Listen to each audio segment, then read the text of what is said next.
নমস্কার বন্ধুরা, আজকে বানাচ্ছি আমের একটি আচার। ইউটিউবে আমি আচারের ভিডিওটা দেখেছিলাম, আমার খুব ভালো লেগেছিল আচারটা, তাই ভাবলাম যে বানাই আর তোমাদের সাথে একবার শেয়ার করি। তো সেই জন্য দেখো, আমি প্রথমে এখানে একটা বড় দেখে কাঁচা আম নিয়ে নিয়েছি।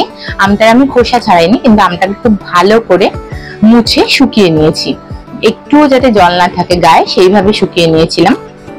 তারপরে আটিটাকে বার করে দিচ্ছি। এখানে আমার আটিটা বার করতে একটু অসুবিধা হচ্ছিল, সেই জন্য আমি একটা চামচের সাহায্য নিয়ে তারপরে আটিটাকে বার করে দিয়েছিলাম। তারপরে আমি যতটা সম্ভব আমটাকে একদম কুচি কুচি করে কেটে নেব। তোমরা পারলে এটাকে একদম চপারে চপও করে নিতে পারো, কিন্তু আমি চপারে চপ করিনি, আমি হাতের সাহায্যে একদম কুচি কুচি করে আমটাকে কেটে নিয়েছিলাম যতটা আমার পক্ষে সম্ভব হয়েছিল।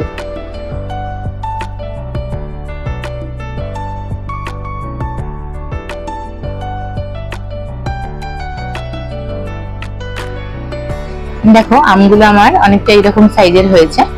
তো এখন আমি আমগুলোকে রেখে দিচ্ছি। এখন আমি যে কাঁচা পাকা লঙ্কাগুলো নিয়েছি, এগুলোকে যতটা সম্ভব হাতের সাহায্যে একদম কুচি করে কেটে নেব, যাতে আমার কি হয়, আমটার সাথে যখন আমি আচারটা বানাবো যেন লঙ্কাটা যাতে মিশে যায়। চপারে চপ করলে আচারটা খেতে বেশি ভালো হয়, কিন্তু আমি বটিতেই কেটেছিলাম।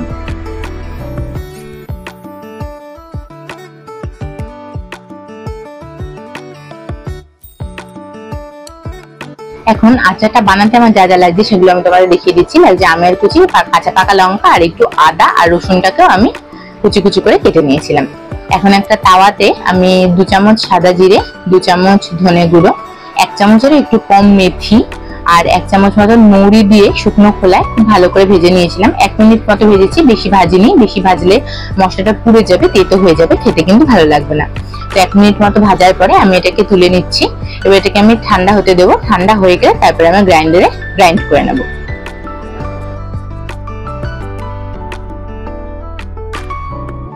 এখন এই তাওয়াতেই আবার দিয়ে দিচ্ছি 1 চামচ মতো সাদা সর্ষে আর 1 চামচের কম, হাফ চামচের একটু কম কালো সর্ষে দিয়ে এটাকে আমি খুব ভালো করে শুকনো খোলায় ভেজে নিয়েছি।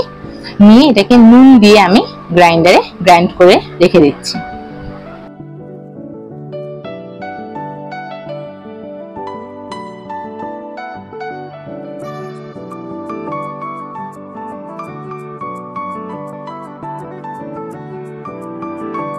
এখন আচারটা বানাতে আমার যা যা উপকরণ লাগবে সেগুলো আমি তোমাদের একবার দেখিয়ে দিই। দেখো, এখানে কুচি করে রাখা আমটা, আদা রসুনের কুচি, দুটো মশলা, একটা আর হচ্ছে কাঁচা পাকা লঙ্কা। মশলা দুটোর মধ্যে তো একটা ধনে জিরে আর মেথি মৌরি মশলা, আর একটা হচ্ছে সাদা সর্ষে কালো সর্ষের মশলাটা ছিল।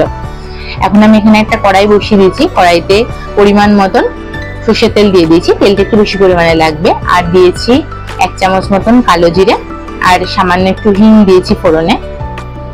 এখন আমি রসুন কুচিটা দিয়ে দিচ্ছি। দিয়ে আঁচটাকে একদম, গ্যাসের আঁচটাকে এই সময় একদম মৃদু রাখবে, মানে সব থেকে লো যে আঁচটা সে এরকম রেখে তারপরে তোমরা রসুন কুচিটা দেবে, নইলে কিন্তু পুড়ে যাবে। রসুন কুচিটা দেওয়ার পরে আমি গ্যাসের ফ্লেমটাকে বন্ধ করে দিয়েছিলাম। দিয়ে সবকিছু নাড়াচাড়া করে আদা কুচিটা দিয়ে দিচ্ছি। দিয়ে আবারও সবকিছু খুব ভালো করে নাড়াচাড়া করে নিচ্ছি। নিয়ে এখন এর মধ্যে আমি কিছু শুকনো মশলা অ্যাড করছি। দিচ্ছি হলুদ গুঁড়ো, দিচ্ছি কাশ্মীরি লঙ্কার গুঁড়ো। কাশ্মীরি লঙ্কার গুঁড়ো দেওয়ার ফলে আচারের রংটা আমার খুব ভালো আসবে, তাই কাশ্মীরি লঙ্কার গুঁড়োটা আমি 2 চামচ মতন ব্যবহার করেছি। দিচ্ছি নুন, নুনটা পরিমাণ অনুযায়ী দেবে, নইলে অতিরিক্ত নুন হয়ে গেলেও কিন্তু খেতে ভালো লাগবে না। আর একটু চিনি দিচ্ছি স্বাদটাকে ব্যালেন্স করার জন্য। দিয়ে সমস্ত কিছু মশলাটা আমি নাড়াচাড়া করে নিয়ে এইভাবেই গ্যাসের মধ্যে বসিয়ে রাখবো, গ্যাসটাকে বন্ধ করা অবস্থায়, যাতে চিনিটা আমার একটু গলে যায় এবং মশলাগুলো যাতে একটু তেলের সাথে খুব ভালো করে মিশে যায়।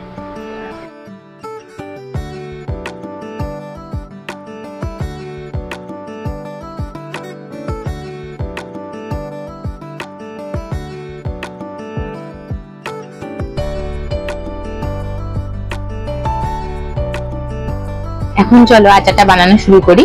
এখন এই যে কাঁচা আমটা নিয়েছিলাম, ওর মধ্যে কাঁচা পাকা লঙ্কাগুলো দিয়ে দিচ্ছি, আর যে মিক্সিতে গুঁড়ো করে রেখেছিলাম যে শুকনো মশলাগুলো সেগুলো দিচ্ছি। এখন এখানে প্রথমেই আমি ধনে জিরে মেথি আর মৌরি যে গুঁড়োটা সেটা দিয়ে দিলাম 2 চামচ, আর যে সর্ষে গুঁড়োটা সেটা 1 চামচ মতো দিয়েছি, আর একটু সামান্যই দিয়েছি, বেশি দিইনি, কারণ অতিরিক্ত বেশি পরিমাণে দিলে না তেতো হয়ে যাবে, কারণ সর্ষে একটু তিতকুটে হয়, তারপরে মেথিও তো একটু তিতকুটে হয়, তো সেই হিসাবে মশলাটা একটু পরিমাণ অনুযায়ী দিও। দিয়ে এখন আমি গ্যাসের উপরে যে তেলটা রেখে দিয়েছিলাম কড়াই সমেত, সেই তেলটাকে একটা হাতার সাহায্যে এর উপরে ছড়িয়ে দিচ্ছি, আস্তে আস্তে করে ছড়িয়ে দেবো। দিয়ে তারপরে এটাকে হাতার সাহায্যে খুব ভালো করে মেখে নেব।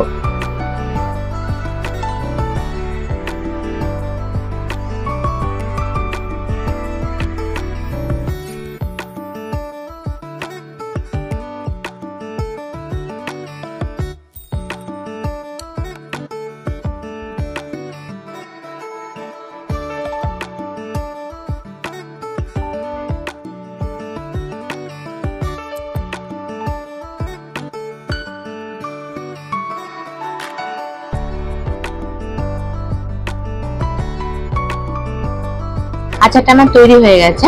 শুধু এর মধ্যে আমি একটু ভিনিগার অ্যাড করছি, যেহেতু আমি আচারটাকে অনেক দিনের জন্য সংরক্ষণ করব, তো সেটা যাতে নষ্ট না হয়ে যায়, কোনো রকম ভাবে যেন ছাতা না পড়ে যায়, সেই জন্য আমি এর মধ্যে ভিনিগার অ্যাড করছি।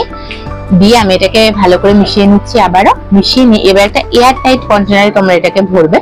কাচের জারে ভরলে সব থেকে ভালো, কিন্তু আমার কাছে কাচের জার ছিল না, সেই জন্য আমি একটা প্লাস্টিকের কন্টেনারকে খুব ভালো করে ধুয়ে নিয়ে পরিষ্কার করে মুছে নিয়েছিলাম, একদম শুকনো করে নিয়েছিলাম, একটু যেন জল না থাকে।